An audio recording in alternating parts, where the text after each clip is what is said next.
বঙ্গবন্ধুর হাত ধরে যে স্বাধীনতা এসেছে সেই স্বাধীনতায় ভারত আমাদের পাশে ছিল। আপনি গত 15 দিনে দুবার সফরে গিয়েছেন ভারতে, আবারও রেলের একটি চুক্তি হয়েছে এবং এই নিয়ে সোশ্যাল মিডিয়ায় ব্যাপকভাবে সমালোচনা হচ্ছে। করিডোরের কথা বলছে এবং সবসময় বলে যে ভারতকে বাংলাদেশ বিক্রি করার একটি ষড়যন্ত্র চলে। যারা সবসময় অপপ্রচার চালায় তাদের একটি মুখরোচক গল্প। আজকে ইউরোপের দিকে তাকান, সেখানে কোনো বর্ডারই নাই, কিছুই নাই। তাহলে কি একটা দেশ আরেকটা দেশের কাছে বিক্রি করে দিয়েছে? শেখ হাসিনা এই দেশকে বিক্রি করে না, কারণ আমরা এই দেশ স্বাধীন করেছি, এটা তাদের মনে রাখা উচিত। আসসালামু আলাইকুম। বাংলাদেশের রাতের ভোটের অবৈধ প্রধানমন্ত্রী ভারত সফর করে এসেছেন। আপনারা সোশ্যাল মিডিয়াতে আপনাদের যে উদ্বেগ, উৎকণ্ঠা, আপনাদের মতামত, ক্ষোভ, বিক্ষোভ সব কিছুই জানাচ্ছেন। আমরা সোশ্যাল মিডিয়ার কল্যাণে সেটা দেখছি। কিন্তু যারা এই দেশের ইজারা নিয়েছে, যারা মনে করে সোনাগাছিতে আপনার ওই যে এই কি বলে এই নারায়ণগঞ্জের ওই যে কি যেন একটা আছে না, ওই জায়গায় গিয়ে যারা আপনার রেখে এসছিল, কি বলে চশমা রেখে এসছিল, তো এই চশমা রেখে আসা লোকজন স্বপ্নে বাংলাদেশ স্বাধীন করেছে, বাংলাদেশ তাদের পৈতৃক সম্পত্তি, এটা যারা মনে করে, সেই সব মানুষ এবং তাদের ফলোয়ার্স যারা আছে খুব উদ্বেগজনকভাবে দেখছি একটা দেশ বিক্রি করে দিচ্ছে, তাদের কোনো খেয়াল নাই। একজন সাংবাদিক শেখ হাসিনা ভারত থেকে এসে একটা সংবাদ সম্মেলন করেছে, বিটিভিতে গেলে আপনারা দেখতে পারবেন। সেই সংবাদ সম্মেলনে একটা মহিলা, আমি চিনি না কোন টিভি বা পত্রিকার সাংবাদিক সে, তো এই মহিলা ভারতের এই সফরের ব্যাপারে কোশ্চেন করার আগে মূল কোশ্চেনটা হচ্ছে যে ভারতকে নিয়ে, এই যে ভারত সফর নিয়ে ভারতকে আমরা ট্রানজিট দিচ্ছি, এই জন্য মানুষ সমালোচনা করছে, এরা সব হচ্ছে পাকিস্তানের লোক, এটা হচ্ছে মূল কোশ্চেন। কিন্তু এই কোশ্চেনটা করার আগে তিনি যা যা বললেন, মাননীয় প্রধানমন্ত্রী ভারত বাংলাদেশের অকৃত্রিম বন্ধু, 71-এ সেই প্রমাণ তারা রেখেছে, আমরা তা দেখেছি।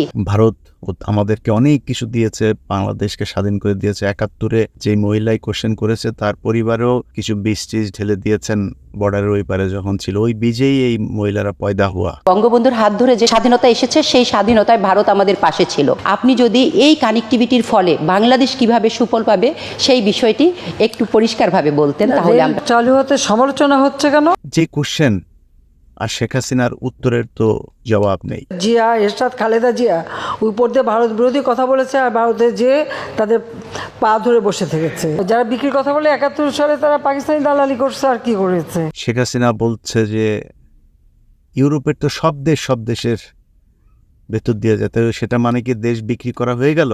আজকে ইউরোপের দিকে তাকান, সেখানে কোনো বর্ডারই নাই, কিছুই নাই। তাহলে কি একটা দেশ আরেকটা দেশের কাছে বিক্রি করে দিয়েছে? শেখ হাসিনা এই দেশকে বিক্রি করে না, কারণ আমরা এই দেশ স্বাধীন করেছি, এটা তাদের মনে রাখা উচিত। শেখ হাসিনা তোমার ভিতর দিয়া দিবে, মানে নিবে আর কি, গাড়ি চালাবে, তোমার ওই দিক দিয়ে তো তোমার দিবে না। বাংলাদেশ 20 থেকে 15 মাইল থেকে 20 মাইলের একটা রাস্তা, বাংলাদেশ থেকে ভুটানে যাওয়ার, নেপালে যাওয়ার দিকে যে করিডোরটা, এইটুক জায়গা বাংলাদেশ আজকে যুগের পর যুগ ধরে চাচ্ছে একটু ট্রানজিটের জন্য, বাংলাদেশকে দিচ্ছে না। এই শেখ হাসিনাও চাচ্ছে, দিচ্ছে না, কিন্তু শেখ হাসিনা দিয়ে এসছে। দিয়ে আসার কারণ কি? কারণ তার ক্ষমতায় থাকতে হবে, ক্ষমতায় থাকার জন্য সে সব কিছু করছে। তো এটাতে খারাপ লাগে না, এটাতে একদমই খারাপ লাগে না, কারণ শেখ হাসিনা, তার পরিবার, তাদের চরিত্র কেমন, এটা বহুদিন ধরে এইটাই চলছে। এই বাংলাদেশ মানে পাকিস্তানিদের সাথে আমাদের যে সম্পর্কের অবনতি, এগুলি এই পরিবারের কারণেই। সেই আপনার আগরতলা যায়, রয়ের লোকজনের সাথে যায় মিটিং করা, বাংলাদেশ 2 ভাগ করার জন্য তাদের যে পায় তারা, সেটা বহু আগে থেকেই তারা করছে, নতুন কিছু না। তো তাদেরকে যারা ফলো করে, দেন কিছুই করে না। বাংলাদেশের 3 শ্রেণীর মানুষ আছে। এক শ্রেণী সরকারকে প্রচণ্ড রকমের ঘৃণা করে, ঘৃণা যারা করে এদের মধ্যে কেউ কেউ তার ক্ষেত্র থেকে যতটুকু সম্ভব সেইটুকুও করে। আর আরেকটা শ্রেণী আছে এই সরকারকে সমর্থন করে, সরকার ক্ষমতায় থাকার জন্য যা যা প্রয়োজন সেটাও তারা করে। আরেকটা শ্রেণী আছে, যে শ্রেণী কিনা এরা মনে করে এরা পৃথিবীর সবচাইতে চালাক, বুদ্ধিমান এবং এরা সুবিধাভোগী একটা শ্রেণী। এদের সাথে ধরেন কথাবার্তা বললে মানে আমার পক্ষেও না বিপক্ষেও না। আমি কিন্তু কখনোই চাই না যে বাংলাদেশের সব মানুষ আমাকে পছন্দ করুক, আমাকে সমর্থন করুক, আমাকে ভালোবাসুক। আমি একদম চাই না। বহুবার এই কথা আপনাদেরকে বলেছি, আজকেও বলছি। তো যেই শ্রেণীটার কথা সব শেষ বললাম, এরা আপনার যখন কিনা করে আমাদের সাথে দেখা করে বা কথা হয় বা পাশের থেকে আরেকজনের সাথে হয়তো সমালোচনা করে যে তো সুদাই খামাকা, মানে কোনো কাজ নাই, এরা কি পলিটিক্স নিয়ে কথা বলে, আমরা অনেক কিছুই বুঝি না, এরা বিশাল চালাক। এটা খাওয়া দাওয়া আর হাগামুতার জন্য মানুষকে আল্লাহ দুনিয়ায় পাঠায় নাই। আমার এই 2 চোখ দিয়া আমি যা দেখছি সেটা যদি সত্য হয় সত্য বলতে হবে, যদি মিথ্যা হয় তাহলে মিথ্যা বলতে হবে। একজন মানুষের যদি প্রয়োজন হয় তার কোনো কিছু হেল্প করার, সেই হেল্প করতে হবে। যদি কোনো কিছু প্রতিবাদ করতে হয়, প্রতিহত করতে হয়, সেটাও করতে হবে। এটাই মানুষের দায়িত্ব। তো আপনি আসলেন, সুন্দর করে চাকরি একটা নিলেন, নিয়া ছেলে মেয়েরে মনে করেন ইউরোপ আমেরিকাতে পড়ালেখা করাইতে পাঠাইলেন, ঘুষ টুস খায়াটায় সংসার খুব সুন্দর করে সংসার চলে, মনে করে বিশাল আকারে সুখে আছে। শেষ বয়সে যায় জায়গা হয় কই জানেন? ওই বৃদ্ধাশ্রমে। আর ওই ছেলে মেয়ে কেউ অস্ট্রেলিয়া থাকে, কেউ আমেরিকায় থাকে, বাপ মা মারা যায়, এরপরে ওদের মানে কেউ থাকেও না যে বাপ মারে যে কবর টবর দিবে। হ্যাঁ, ছেলে আসতেছে থেকে অস্ট্রেলিয়া থেকে, মেয়ে ছুটি পায় নাই তাই আসতে পারবে না, আমেরিকায় আছে। তো বাপ মার ওই মরাদেহ যেটা আছে সেটা হচ্ছে আপনার বারডেমের হিমঘরের মধ্যে রাখা আছে। এরকম মাসের পর মাস লাশ পড়ে আছে, এরকম আছে। কবর দেওয়ার লোক নাই, তারা যাবে, সাহেবদেরকে পড়াশোনা করিয়েছে বাবা মা, কারণ এদের ওই নৈতিক ওই জ্ঞানটা এদের ভেতরে দেয় নাই যে বাবা এই কোনো মানুষের যদি কোনো সমস্যায় পড়ে তাকে উপকার করতে হবে। তোমার আত্মীয় স্বজন আছে, এটা তোমার খালা, এটা তোমার ফুপু, এটা তোমার চাচি চাচা, এটা তোমার চাচাতো ভাই, এদের সাথে এই সম্পর্ক করতে হবে, এদের সমস্যায় তোমাকে পাশে দাঁড়াইতে হবে। সমাজের কোনো অধঃপতন হলে সেটার প্রতিবাদ করতে হবে। এই জিনিসগুলি তাদেরকে শেখানো হয় নাই। তো শেখানো না হওয়ার কারণে তারা তার বাবা মার ক্ষেত্রে একই ধরনের আচরণ করে। ওই শ্রেণীর কপালে এগুলিই হয়। শেষ বয়সে বৃদ্ধাশ্রমে থাকে, মারা যায়, এরপরে লাশ যায় থাকে হিমঘরে।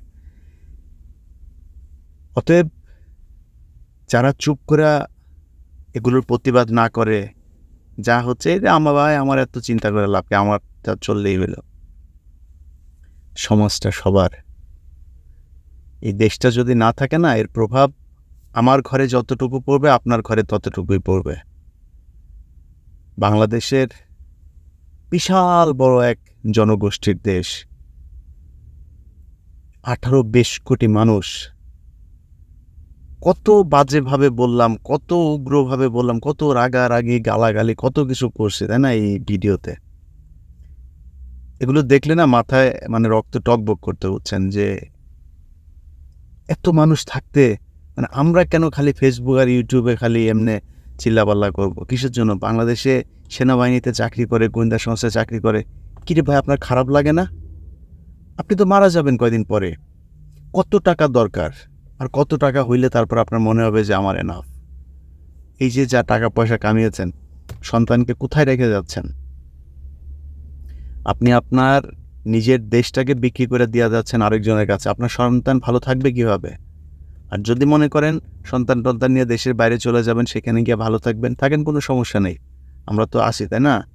আপনার পরের জেনারেশন, গ্যারান্টি দিলাম, মুসলমান থাকবে কিনা সেটা সন্দেহ আছে। এমনিতেই তো নানান ঝামেলা টামেলা, ফ্যামিলি ক্রাইসিস থেকে শুরু, বহুত সমস্যার ভিতরে ভাই আমরা সময় কাটাই। তো পোলাপান আবার মানুষ করার সময় তো এমনিতেই নাই। তারপরে যদি ওই পরিবেশটা যদি সুন্দর রাখা যায়, তো আমাদের পৃথিবীর ভেতরে আমরা সবচাইতে, আমি মনে করি আমাদের যে কালচারটা ছিল অনেক সুন্দর একটা কালচার, সেটাকে ধ্বংস করে দেয়া হচ্ছে। পড়াশোনা, ধর্ম, সংস্কৃতি, গান, সিনেমা, এই যে আপনার সোশ্যাল মিডিয়াতে, সিনেমা তো দেখি না, কিন্তু সোশ্যাল মিডিয়াতে তো এগুলো আসে, এগুলো তো আপনার চোখ এড়ানোর সুযোগ নেই। ইদানিং দেখি ঈদ আসলে আর সিনেমা বাইর হয়। এবারও কি যেন বের হয়েছে একটা, ওই যে শাকিব খানের, তো ওইটা নিয়ে বিশাল নাচানাচি। তো পত্রিকাগুলো নিউজ করে কি, এগুলো হচ্ছে পেইড নিউজ। নিউজগুলো কীরকম, পেইড নিউজ ছাড়াও আরও আছে, ধরেন ওই যে নায়িকা, ওই বিনোদন বিটের যে সাংবাদিক আছে ওদের সাথে একটু খাতির রাখে, নায়িকা আপা একটু কাছে আসলে একটু গায়ে হাত দেয়, এইটাই ওদের জন্য বিশাল কিছু। যায় মনে করে নিউজ একটা লেখে, যেমনি বলে অমনি। তো কী হয়েছে, নাকি উপচে পড়া ভিড়, এই সেই মানুষে কি গাঁজা খাই রে বেটা, তুই বাংলাদেশে মানুষ সিনেমা দেখতে যাবে? তোদের সিনেমা এগুলি অখাদ্য কুখাদ্য মানুষ খায়।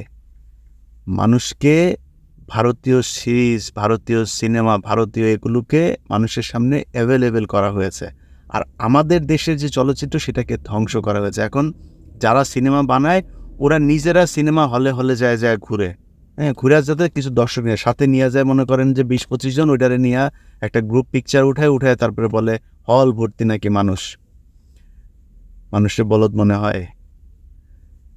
তো এইভাবে প্রতিটা সেক্টরকে ধ্বংস করবে, এটা হচ্ছে ভারতের টার্গেট। অতএব মনে করার কোনো কারণ নাই আমার সমস্যা, আপনি সমস্যায় পড়বেন না, আপনি খুব ঠিক আছেন, আপনার সব কিছু ভালো মতো চলবে, একদম মনে করার কোনো কারণ নেই। আজকে ভারতের সাথে যে চুক্তিগুলো করে এসেছে সেই চুক্তিগুলোর ব্যাপারে সাংবাদিকদের উচিত ছিল তাকে সেইভাবে কোশ্চেন করা। তিস্তার যে সংকট, সেই সংকট তৈরি করেছে ভারত। এখন ভারত আমাদেরকে নাকি তিস্তা প্রকল্পে অর্থায়ন করবে। ভারত বাংলাদেশে এই পর্যন্ত বহু প্রকল্পে অর্থায়ন করার কথা বলেছে, তার 0.3% তারা এখন পর্যন্ত টাকা ছাড় দেয়নি। কদিন আগেও একটা নিউজে দেখলাম, যেই জায়গায় ছাড় দিয়েছে সেগুলো তাদের দেশের সব মেটেরিয়াল, তাদের দেশের শ্রমিক, তাদের দেশের সব কিছু দিয়া তারা প্রকল্প করে। এরপরে ওই যে ভৈরবের ওইদিকে রেল প্রকল্প একটা করেছে, সেখানে গরমের মধ্যে রেল লাইন বেঁকা হয়ে যাচ্ছে। এ হচ্ছে তাদের প্রজেক্ট। তারা এই দেশে চুষে খাবে, এই দেশকে কোনো কিছু দিবে না। এটা তাদের একদম মানে রাষ্ট্রগত একটা চরিত্র। অতএব আমি খুব বেশি কিছু আর বললাম না, খুব বাজেভাবে আর বললাম না।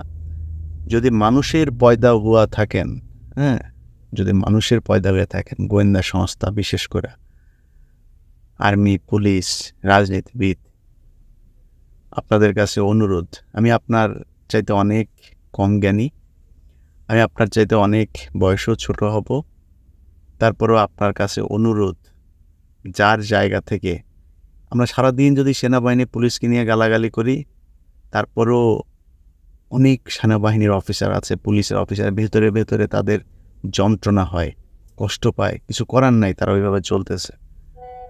তো আমি মনে করি যে আপনার তাদের একটু আগে আসা উচিত, দেশটাকে বাঁচানো উচিত। সবার কাছে এই অনুরোধ রেখে শেষ করছে। আল্লাহ হাফেজ।